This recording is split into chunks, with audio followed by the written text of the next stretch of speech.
Hello everyone, good afternoon. Welcome to the KLF's the 6th Karachi Literature Festival. This session that we will be about to start. Before starting this session, we would request you to switch off your mobile phones or keep them on silent. We would also appreciate if you can observe silence during the discussion. The format of the session is going to be 1 hour, and 45 minutes would be the discussion that our esteemed guests would be having. And then the last 15 minutes would be the question and answer session. If anyone would like to ask, we would request you to keep your questions short and concise, and please refrain from making any outrageous statements. Thank you. This session is going to be conducted by our esteemed guest, Mr. Nauman Naqvi. I would like to introduce him. Dr. Nauman Naqvi is the acting dean of the School of Arts, Humanities and Social Sciences at Habib University. He has a PhD in anthropology from Columbia University and has held Mellon postdoctoral fellowships at the Department of Comparative Literature at Brown University and the Center for International Studies and the Liberal Arts at Connecticut College. Dr. Naqvi has also been a producer at the BBC World Service. I would hand over the session to Dr. Nauman and he would carry on. Thank you. Thank you. Thank you. It is my pleasure to welcome John Keay. Keay, is that how you pronounce it? John Keay. To Karachi again. He's been here before. The last time he was telling me was in the 90s, so that's almost 20 years ago then. He's no stranger not only to Pakistan, but the wider region in general. He's a writer, broadcaster, and a popular historian, or I should say a serious popular historian, because his work mediates serious historiography as in academic historiography and what is available in trade paper. A lot of his books have been published by trade paper. He's the author of some 20-odd books. I won't read out all of their titles. There is Into India, When Men and Mountains Meet, The Gilgit Game, Eccentric Travelers. Some of these are sitting here. The Great Arc, the dramatic tale of how India was mapped and Everest was named. I'm looking forward to reading that. The process of cartography was actually really quite fascinating from the little that I know about it, and in terms of creating our sense of the region, absolutely crucial. Yeah. His most recent book, well, over the past decade or so, in our bookstores here, we have seen India, A History, which was first published in 2000, and then in 2010, an expanded edition was published. Again, that's a trade paper. And the most recent one is Midnight's Descendants, South Asia from Partition to the Present Day. And John was telling me that it will come out in paperback in other parts of the world as well. I found this at Liberty Bookstore, and I encourage you to read it. It's very, very interesting. But before I turn to this book, I'll start, John, by asking you to talk a little bit about your relationship to the region. Yes, I actually first came to this part of the world, South Asia, in a long time ago, in the 1960s. And I came to do some fishing. Kashmir was very famous for its trout fishing, and they had hatcheries there, and it was very well run. And so I had a short holiday in Kashmir and did some fishing, and then I came back again about a year or two later, and actually lived in Kashmir for about 6 months. This again is the late 1960s, and it was there that I started writing, first as a political correspondent for The Economist, and then later as a documentary maker for the BBC, and then this succession of books that Nauman's just been talking about. I suppose I've probably been to South Asia about once every year for the last 50 years. But apart from that stint in Kashmir, I've never really lived here, so I've always seen the problems of South Asia from the outside. And in a sense, this is one of my justifications for writing about South Asia is that I'm not particularly committed to any a particular community or any particular country. And I hope I'm reasonably dispassionate.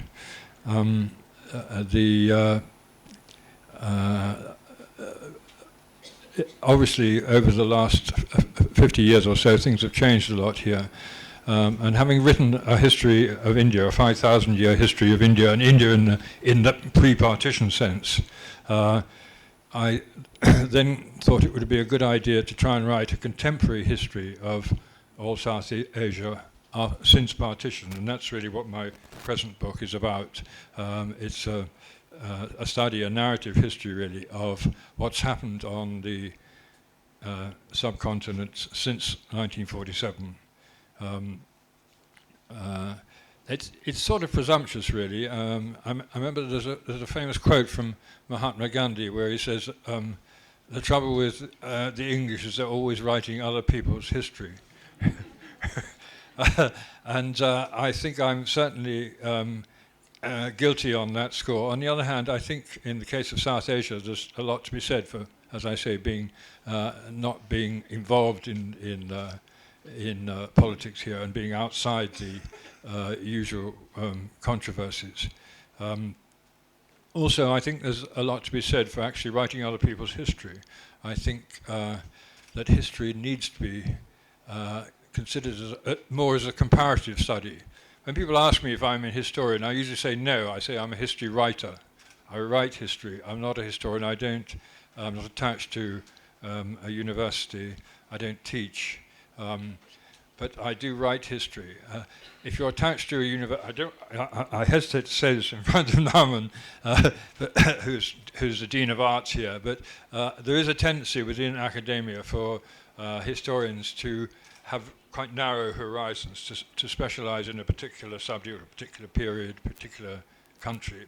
And I like the idea of a much more general approach and to be able to write, to compare the histories of South Asia with the history of China, which I've written also, or West Asia with Southeast Asia and so on. I like this kind of more generalist approach, and that's really quite difficult to represent within an academic faculty. So I've never really been attached to a university. I've always been a free agent. And as someone who doesn't command an academic salary, I also have to earn a living from my books. So I live entirely on I'm self-employed, entirely on the royalties of book sales. So it's slightly different. So I don't think I'm really a historian, but I am a history writer. I can't remember what the original question was. Oh, what was my association with South Asia? Yes. I think we've answered that. Yeah. And I did want to actually move from that to starting at the most general level and then moving to particulars. In particular, your sense of the significance of history. Because in some of the reviews, people have spoken about you as a historiographer. So it's not only somebody who writes history, but actually reflects on the writing of history. Yes. And so why is it that, why are you compelled by history? What is significant about history and is significant about history today for us? I mean, the significance of history is it tells us who we are. It tells me where we are too. I don't know, when you dream at night, when you're asleep and you dream, dreams have their own history very often. In the dream, you formulate a history of what you're dreaming about, and that's what actually makes the dream so vivid and so compelling very often. So you wake up and you think, how could that all be a fantasy? In what makes the dream so compelling is the fact that the dream, the situation, the people, and so on, usually have some backstory to them, and it's the same way in real life. that unless you know this backstory, then life itself is pretty unmeaning. So history is absolutely vital at a psychological level, quite apart from the politics and so on. And I think, I mean, my object in writing it at all is always to take history out of the universities and academia and to appeal to as wide a readership as possible. Historiography, i.e. the study of the writing of history, is also important because the history we have is human creation. The story of how a history is created is just as interesting as the history itself. My India history is a history of Indian histories as well as a history of India. And we need to understand why certain periods, certain people, certain events and so on have been presented in a certain way. Who was writing? Who was recording these events? Why were they recording them? Why have their records survived and others haven't and so on? These are all very, very important questions as well. And I think in any good history one tries to answer the historiographical questions as well as the historical ones. Thank you. That's a very interesting metaphor that you used right at the beginning, that even dreams have an archive, as it were. Absolutely, yes. That, Well, certainly in yeah. my case, and I imagine it's in most people's cases. And sometimes, I mean, usually this archive might be something which is related to everyday life, real life, or it might be something just a complete fantasy. You know, a location which you've never seen, you've never visited, and there it is, and there's some explanation of why it's there in the dream. Yes.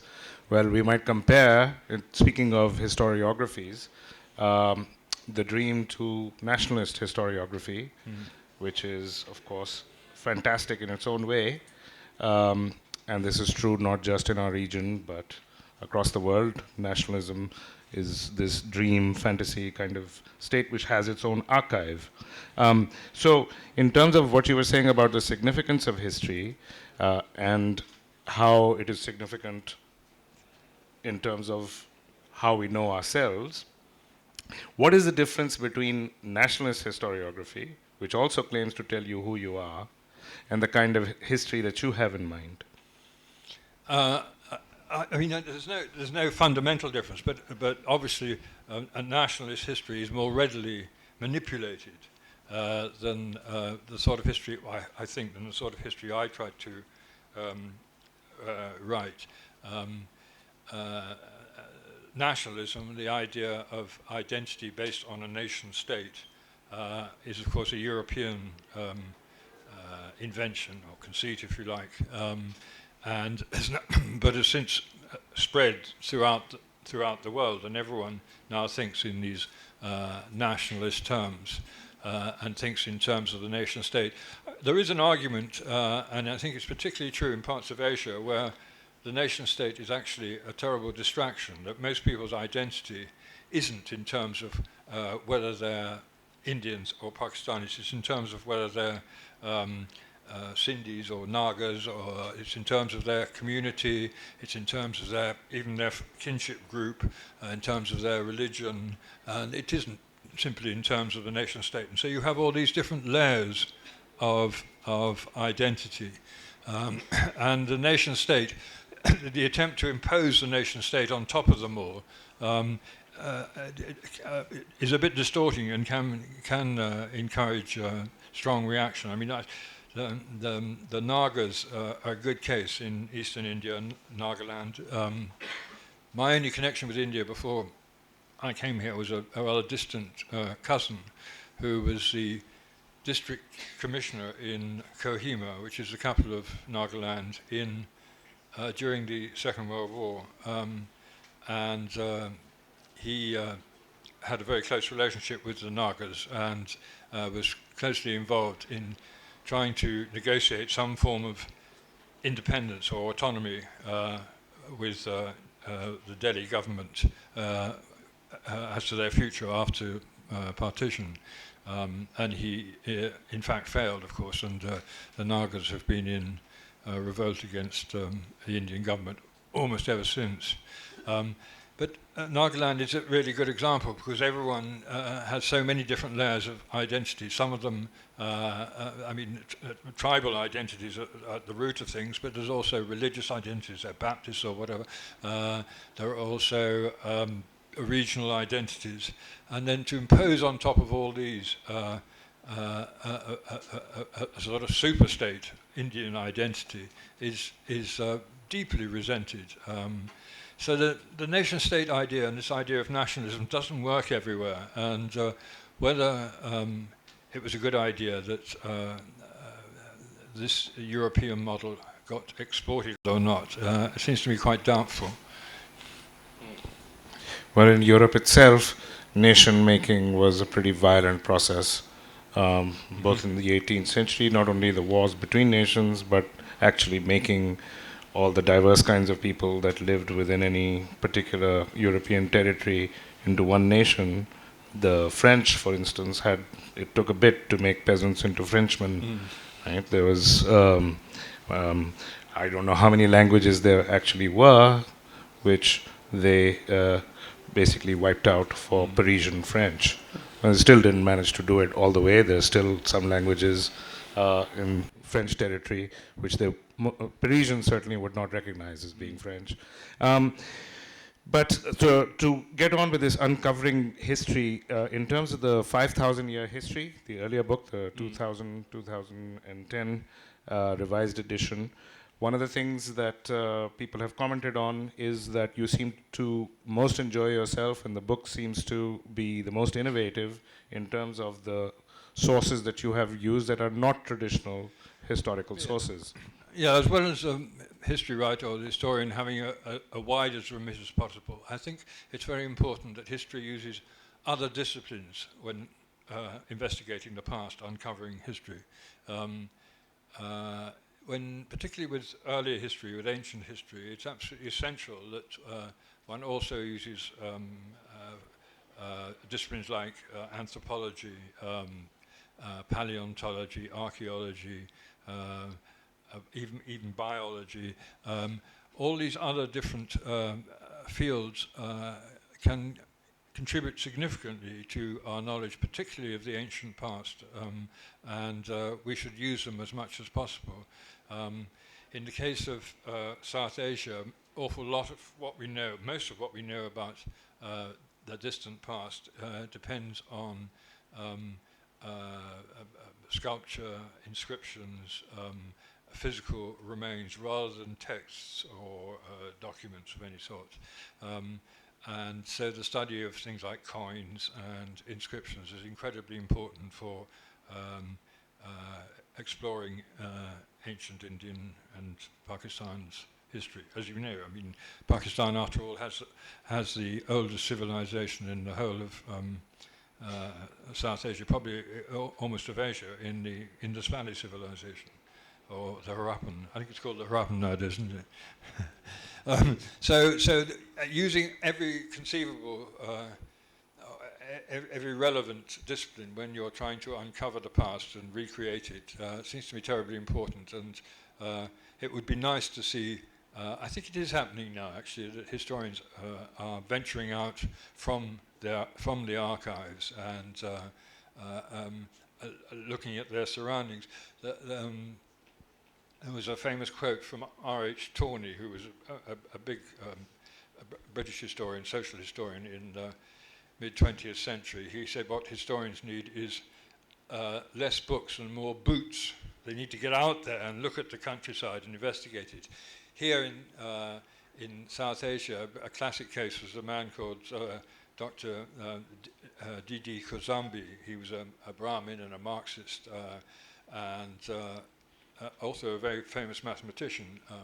And he started writing history, and it was all based, his historical research was nearly all based on walking around the countryside near Pune and investigating local cults, looking at inscriptions, hunting for coins, examining patterns of land use and so on. And he created a whole history of that area just from personal observation, without, so far as I know, ever consulting much in the way of documentation, if there was any. So it's really important to use other disciplines when uncovering history. So could I ask you, in terms of this ancient period of Indian history, using these alternative sources, how, I mean, obviously there's a lot to talk about here, but in terms of how you would say the traditional view or a standard narrative about Indian antiquity was revised by looking at some of these alternative sources that you're talking about? Well, I mean, writing in the sort of 1950s, I think it was R.C. Majumdar, a great sort of nationalist historian in India, who said that, who complained bitterly that there were no sources of Indian history prior to the arrival of Islam, of Muslims in South Asia in the from the 10th century onwards, that there were no sources for Indian history. Now, no one would say that nowadays. There are lots of sources for Indian history, but they aren't, for the most part, written sources. Inscriptions is the one exception. Otherwise, they're not written. You can discover something about history from the architecture, from the artifacts of the period, and so on, but not from written documents. Right. I understand that in India history, you have, so using traditional sources, you would have Ashoka. So one thing is just talking about these major regimes, but you've highlighted the significance of some regimes during Indian antiquity which aren't otherwise talked about.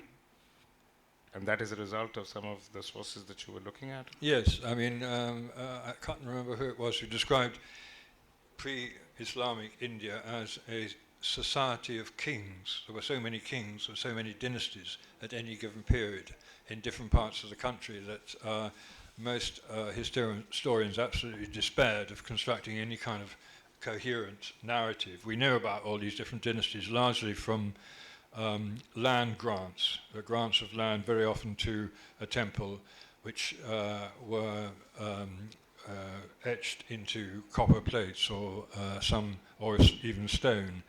And so India was a society of kings. There were kings everywhere, and an exhausting succession of dynasties, and most histories of India just turn their back on this long sort of medieval period as being totally incomprehensible.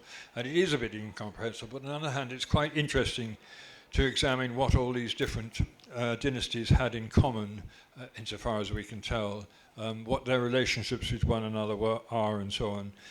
And so I probably devoted a bit more space than I should have in this book to the period immediately, well, really from the time of Ashoka through to the Muslim invasions, that kind of Hindu period, if you like. Probably devoted rather more space to it than most histories would. But I thought it was interesting, but perhaps it does test the reader a bit. I'd like to move now to the more recent book. I was going to talk a little bit about the 18th century, your representation of the 18th century in Indian history, in India history, but I think because we want to open up to the audience as well, let's cover some ground with respect to Midnight's descendants. Yes. So in this book, India's Midnight's Descendants, South Asia from Partition to the Present Day, the significance of partition is overwhelming in terms of not just when it happened, which is of course very significant, but all the way down to the present. Would you talk a little bit about the significance of partition today? Partition, British India, as you know, was partitioned in 1947 into India and Pakistan. The first thing to say about that is it was almost incidental, in that until about April 1947, and independence came in August, it was assumed that there wouldn't be any partition. My book, in fact, starts with something called a cabinet mission of 1946, which offered terms for independence based on India remaining one. And that plan remained on the table until Mountbatten replaced Lord Waverley as Viceroy in, I think it was March 1947, and Mountbatten very quickly abandoned that plan completely and brought the date for independence forward, controversially, so that there was only 10 weeks or something in which to plan for it and agree to the idea of partition. So partition was in no sense inevitable or even actually foreseen until very late in the day.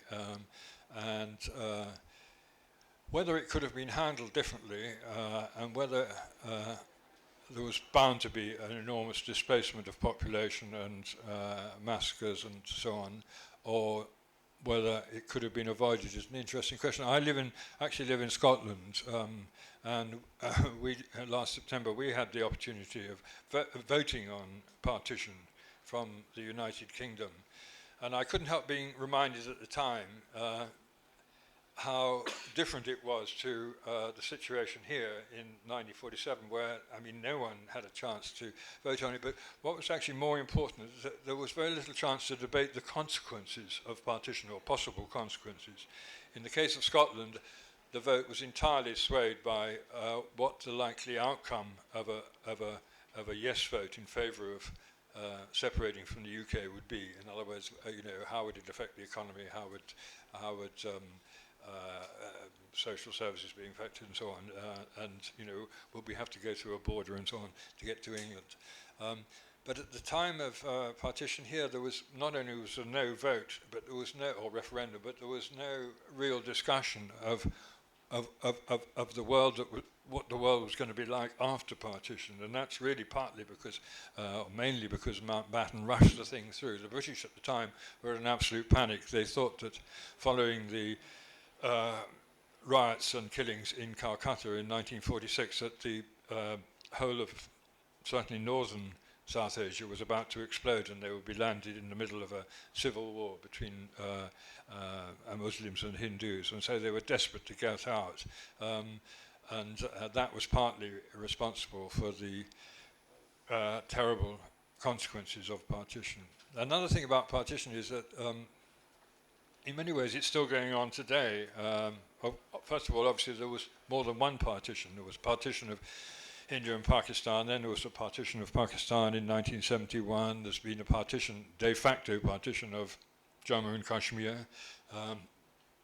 And in the eastern sector of South Asia, there's still an enormous kind of fluidity, porosity in the border between India and Bangladesh. Have I got time to read a bit or not? Yes, yes. Please read us some of the text here. I'll read you a little bit that's relevant from the introduction of Midnight's Descendants. In the Sundarbans, this is in the area south of Calcutta, where the Brahmaputra and the Ganga disgorge into the sea. In the Sundarbans, the rivers and the birds of prey are not only changeable things. Decades after British-ruled India was partitioned into republics of India, Pakistan, and later Bangladesh, national identities in this part of the subcontinent remain as fluid as the wind-ruffled water that passes for soup. The wind-ruffled soup that passes for water. So too do patterns of migration and the terminology applied to them. Immediately after the Great Partition of 1947, people who crossed the border were known as refugees. In the 1960s, they became evacuees. In the 1970s, either optees or oustees. In the 1980s, illegal immigrants, and now potential terrorists. Like the reception afforded them in their chosen destination, their status has been declining, not though their numbers. The exodus into India from that part of Pakistan, which in 1971 became Bangladesh, has always been difficult to quantify. Some say hundreds of thousands have crossed the border, some say millions have. Urban India's 21st century construction boom draws heavily on Bangladeshi labour, much of it illegal.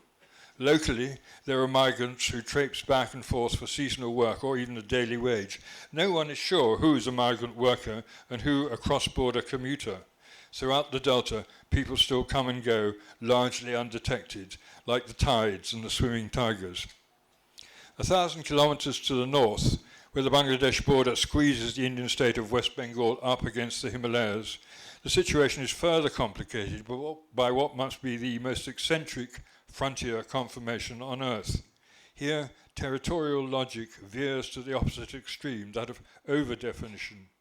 Communities lie trapped in time-warped pockets, their national identity determined by arcane landholding patterns and the inflexible notions of sovereignty so jealously entertained by modern nation-states. With little regard to the religious affinities of the inhabitants, partition here simply appropriated the piecemeal patterns of cultivation and proprietorship found in the extant land registers and then upgraded them into international frontiers. Outside his house, a man poses for the camera. His back is to the wall in the photo and his legs are apart. He looks rather pleased with himself. The caption explains that he is standing with one foot in Bangladesh and the other in India, and that the wall behind him is part of an extension tacked onto his home so that it straddles the international border. With a spare room in India, he qualifies as an Indian resident and can avail himself of a connection to the Indian electricity grid. No one else in this bit of Bangladesh has electricity. Providing any social amenities here are problematic because it is in fact a sovereign enclave. An enclave is any atoll of territory which wholly surrounded by the territory of another sovereign state, in this case India. Elsewhere there are bits of India stranded in Bangladesh. The border picks its way between these enclaves, and such is their complexity that most maps despair of showing them at all. But on the ground, the formalities of international transfer are faithfully observed. Checkpoints bar the tiniest roads, flags are raised and lowered, papers are stamped, currency changed, SIM cards traded, and bribes dispersed. Cultivators setting off for their fields clutch passports. Cross-border shopping trips may be construed as smuggling operations. Willem van Schendel, the professor of modern Asian history in the Netherlands, estimates that there are 197 such sovereign pockets along this short section of the Indo-Bangladesh border west of the Teesta River. Perhaps 100,000 people live in the enclaves, which cover a total area of about 120 square kilometers. It's hard to be more precise, because enclaves may themselves have enclaves. The latter are known as counter-enclaves and are in effect bits of India that lie within bits of Bangladesh that are themselves within India, or vice versa, of course. In the Balapura Kagrabari complex of enclaves, which is the largest archipelago of Indian territory in Bangladesh, one such Bangladeshi counter-enclave contains a smaller counter-enclave of Indian territory. This is called Dahala Kagrabari, which Van Schendel calls the world's only counter enclave. From here, an Indian citizen wishing to reach India proper, a distance of around 10 kilometers, has to cross the frontier 4 times from India to Bangladesh, Bangladesh to India, India to Bangladesh, and finally Bangladesh to the Indian mainland. Luckily, this particular enclave contains just 7 hectares and is currently uninhabited, being mostly jute fields. With their promise of sanctuary, enclaves have attracted unsavory elements. Criminal gangs have tended to take out residents, and smuggling has become a way of life. Under cover of darkness or along paths tunneled through the jute crop, everything from armaments to cattle, pharmaceuticals and people is channeled through the enclaves. In recent years, criminal activities have reportedly been on the decline. Life there remains insecure and social amenities non-existent. The only advantage of living in an enclave is there's no tax. Something similar could be said of another anomaly of the Indo-Bangladesh border, namely the chars. These are mid-river mudbanks deposited principally by the flood-prone waters of the Brahmaputra. 250,000 people live on chars. The riverine soil can be very fertile, and the river itself is rich in fish. but they do so at the risk not only of inundation, but of involuntary migration. For such is the landscaping power of the monsoon-swollen river that chars may shift. If the centre of the current happens to be the recognised border, as it is for several hundred kilometres, a char that was in Bangladesh one year may well end up in India the next, or vice versa.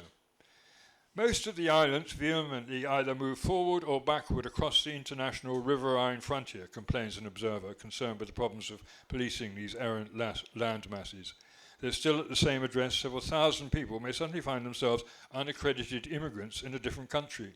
Border markers get washed away, rivers change course. In some areas, the painful business of border negotiation and demarcation, a process that was supposedly concluded soon after partition in the 1940s, is still being repeated every year. That would just give you some idea of the porosity, the porous nature of the Indo-Bangladesh border compared with the Pakistan-India border, which of course, as you all know from the regular flag-waving, flag-lowering ceremonies at Wagga, is very heavily policed. In a sense, as I say, partition is still going on in the eastern quarter. Thousands of Bangladeshis are moving into India, and some Indian Muslims are moving back to Bangladesh all the time. The atrocities at the time of partition were largely in the Punjab and to some extent in Sindh too. And eastern India was comparatively unaffected in 1947. There was a certain movement, but nothing like on the scale in the western sector here.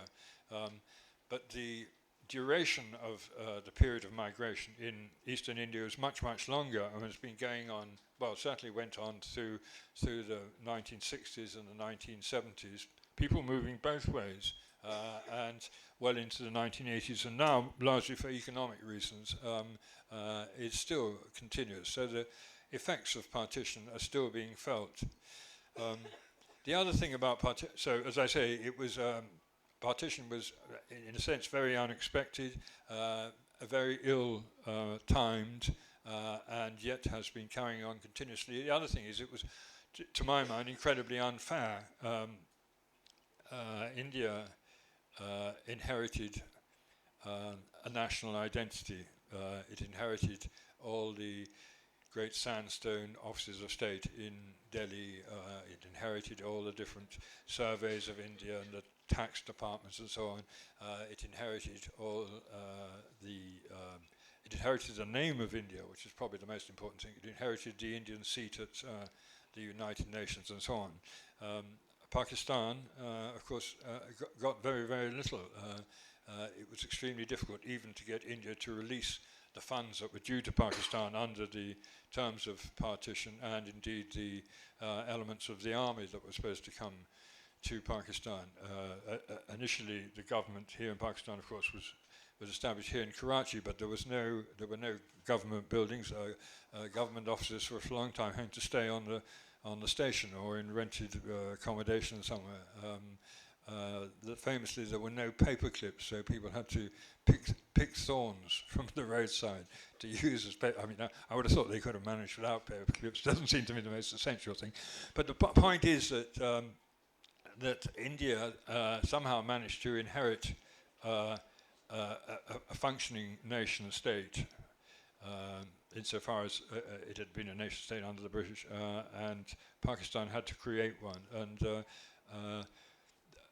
it seems to me that if ever there'd been a case for positive discrimination in terms of one of the partners in partition, it should have been at the time of partition, and much more thought should have been given to how Pakistan was going to be compensated for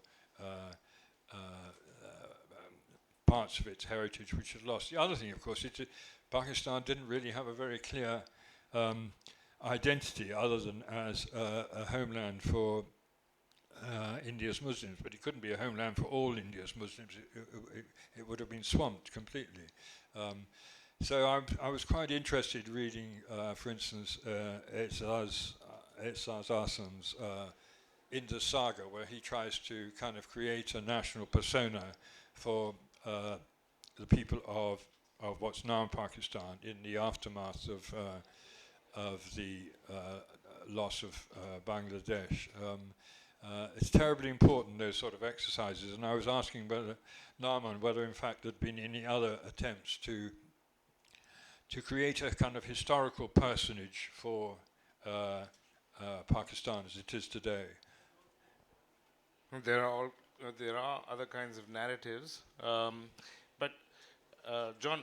So I want to open up to the audience real soon, but I did have a question about the formation of modern political identities in South Asia in the context of partition.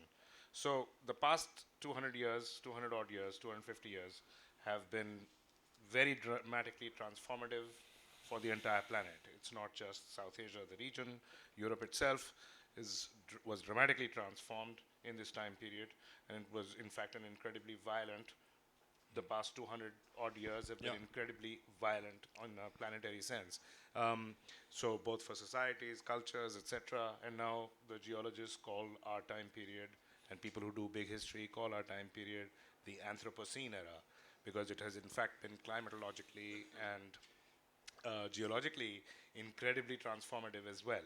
So this is a planetary process, but in terms of the transformation of society and the formation of modern identities, modern political identities in South Asia, I wanted to ask you what role, because so at Habib we are doing we will do a modern South Asia course. Right now we're doing a course of what is modernity, and of course if I want to understand the 20th century, I need to look to the 19th century. If I want to understand the formation of the 20th century, I need to look to the 19th century for historical process. What role, and of course in the 19th century and right up to partition, the regime that is responsible for transforming society, and it's a completely new kind of state that we have in South Asia, the power of penetration that the British state enjoys over here is unprecedented in terms of just the sheer penetration of society, the kinds of technologies that are used for rule. So what role do you think, in your narrative, what role do you think the British had to play?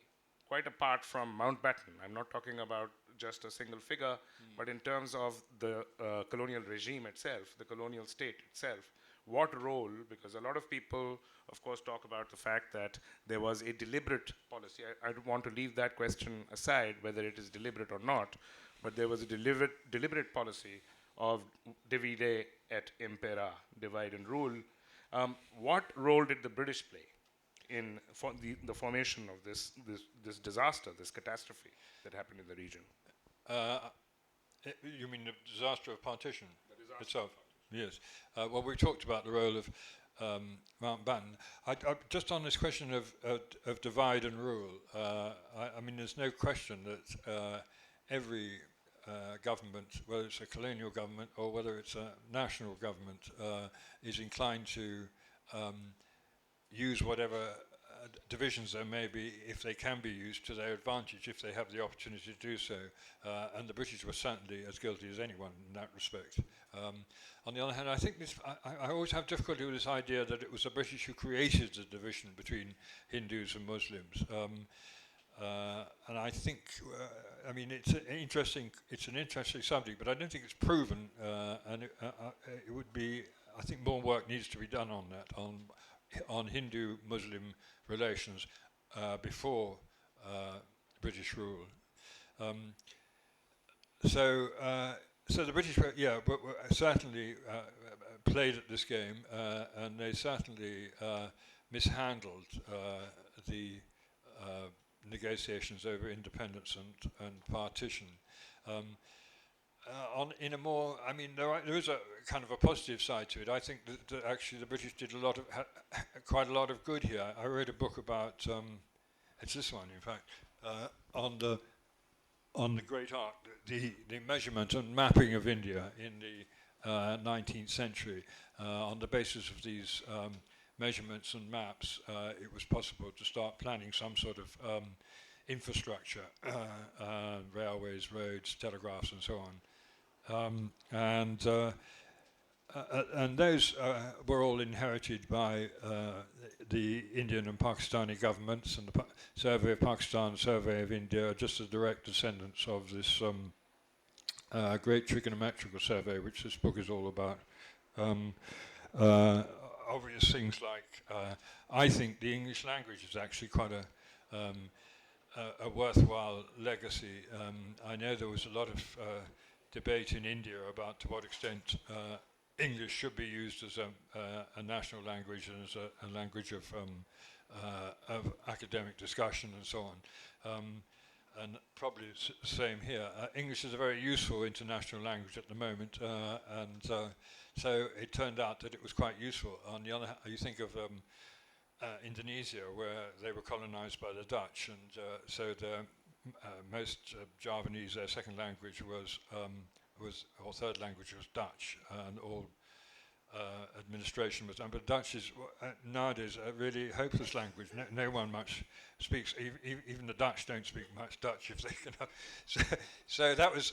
So it's slightly fortuitous that English actually became a rather useful legacy of British colonial rule.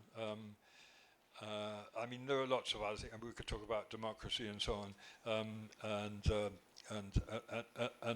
the elevation of the individual. But I mean, this is becoming too general, I think. Right. Well, lots of people impatient to ask questions. G, please give the lady there.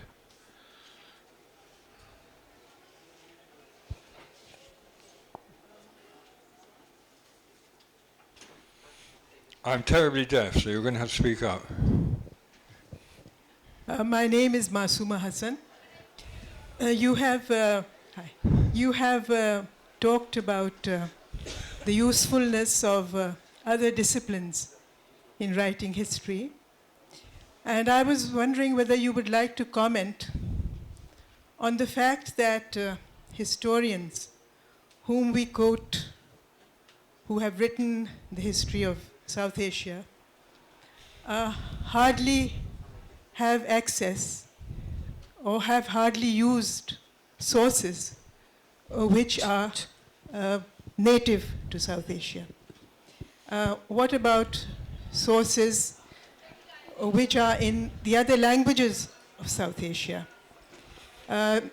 You see, leading up to partition especially, a very rich literature in all parts of India, in many different languages, which reflected on the freedom struggle, which none of these great historians has used.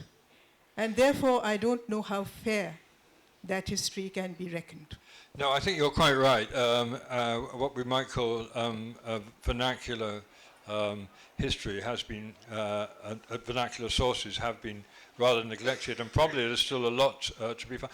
But half the problem is that regional history has also been totally neglected. If there were more histories of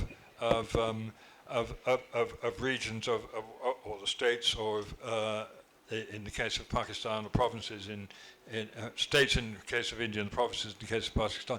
We want more regional histories. These are desperately needed. And if a Sindhi-speaking Pakistani would write a really good history of Sindh, and maybe it would be translated into English for people like me who don't speak Sindhi, that would be really useful. He also wrote on national issues. Yes. We concentrate only on regional issues. They also wrote on national issues at that time. Well, that too. Yeah, I mean that too. In terms of sort of comparatively recent history, there is an enormous amount of documentation. I was talking about the lack of documented South Asian history, but that's in the sort of pre-Muslim period. But certainly in the 19th and 20th centuries, there is a wealth of material, and it does need to be explored. Probably a lot of it needs actually to be recorded and simply catalogued, and there's a lot of work to do. But I think it would be the perfect job for regional universities in maybe in Lahore or in Peshawar, to champion this with obviously support from central government. It's the same in India. It's exactly the same problem. There are a lot of vernacular sources that aren't used at all, and that you only hear about when you meet, you know, a Marathi nationalist or something. Right. Can I please allow me? Can I have this question, please? No, because I saw whose hands came up first. This young man over here. Thank you very much. My name is Mohammad Shahrukh, and I am by profession a lawyer. Sir, a wonderful talk from you. It was an honor. So my question is about future rather than the past. The future. The future, because you have mentioned about the Bangladesh-India border, Pakistan, India, and everything. So if we view the entire region as a whole, in Bangladesh there are tribunals going on for 1971 war.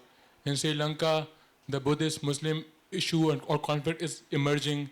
In India, Modi Sarkar is being criticized. Please make your question brief. Yes, There are many brief. people And in impatient. Pakistan, the entire state structure is falling apart. How do you see that this kind of civil war kind of scenario? I want to know your opinion about that. Yes. Thank you.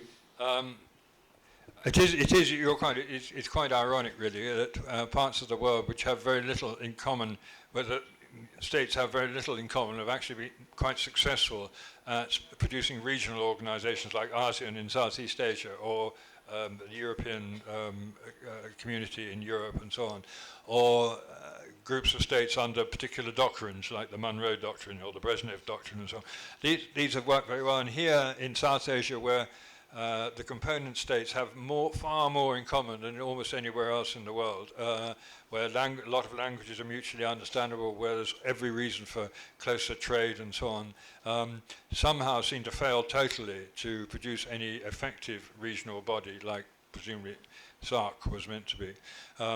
And I think it is the legacy of partition, but I think also that countries like Pakistan and Bangladesh are going to have to accept that India is entitled to some sort of hegemonic rule in South Asia.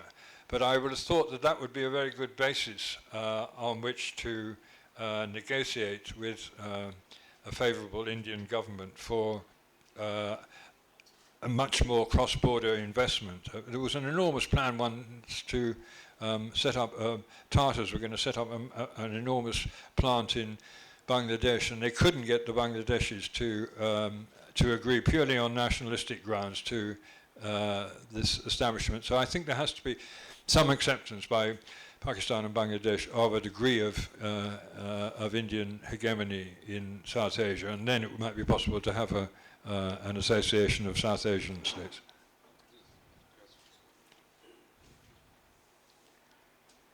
Would it be possible to give an example of a historical perspective that comes out of academic university environment and versus your methodology? How different would it be? That's a very tricky question. I mean, I have a slightly a difficult relationship with a certain with the academic world. I think I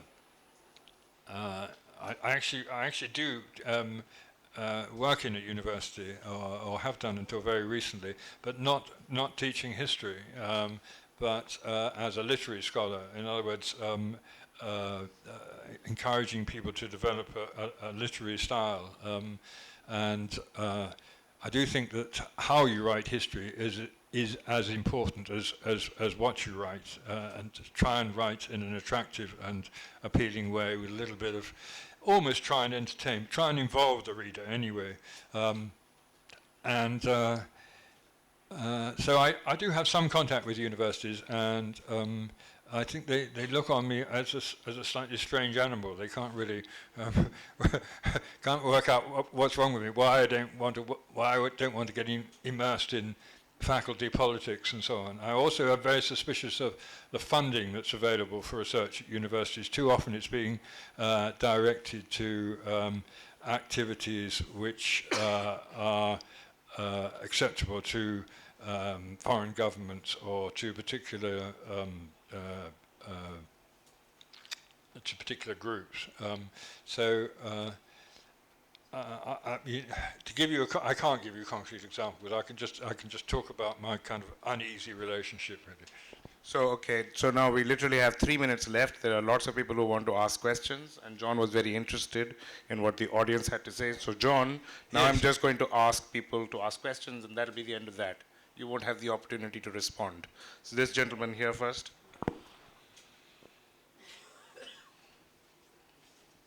It is absolutely meaningless to ask questions when there is going to be no response. Thank you. So, this young man right behind the gentleman who just spoke. Yes. You can ask me afterwards. Sure. Okay, so I have a quick question. You could potentially answer me later, but what I'm trying to think right now is that I'm trying to relate history to, like, I'm trying to put it in perspective. So what I'm trying to question myself is that since all of these conflicts in society has emerged thanks to, lack of tolerance towards diversity, like be it religious diversity or ethnic diversity or whatever, what seems to be a potential or a number of potential solutions to creating tolerance for, a number of diversities that the society has? Okay. And now, that gentleman in the back.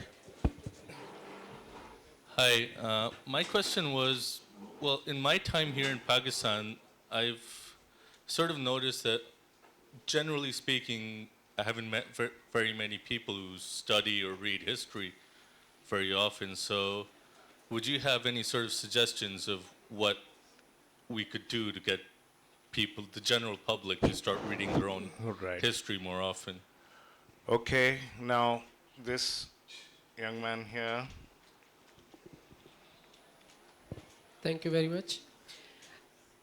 History narrators or writers often, sir, here, often hold Nehru responsible for partition. What is your take on this? Okay, so I'm sorry to the rest of the people. John, if you want to say very briefly something, that'll be the end of These that. are all very useful because I have to write a 1,500-word update of this Midnight's Descendants books for the paperback edition that's coming out in next year in the UK. And I was hoping I might get some ideas from you as to what I should incorporate, what's happened really, or what's concerning people over the last 18 months really, since I finished the text of the original edition. So it's just an update. And your questions have all been very useful from that point of view, and they're giving me a few ideas and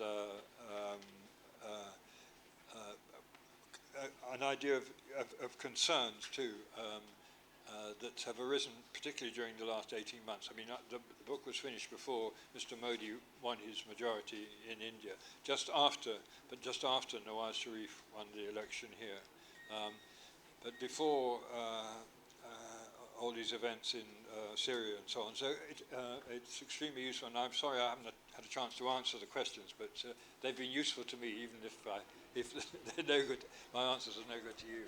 Thank you, John Keay, and thank you everyone for being part of this session. Yes, thank you very much.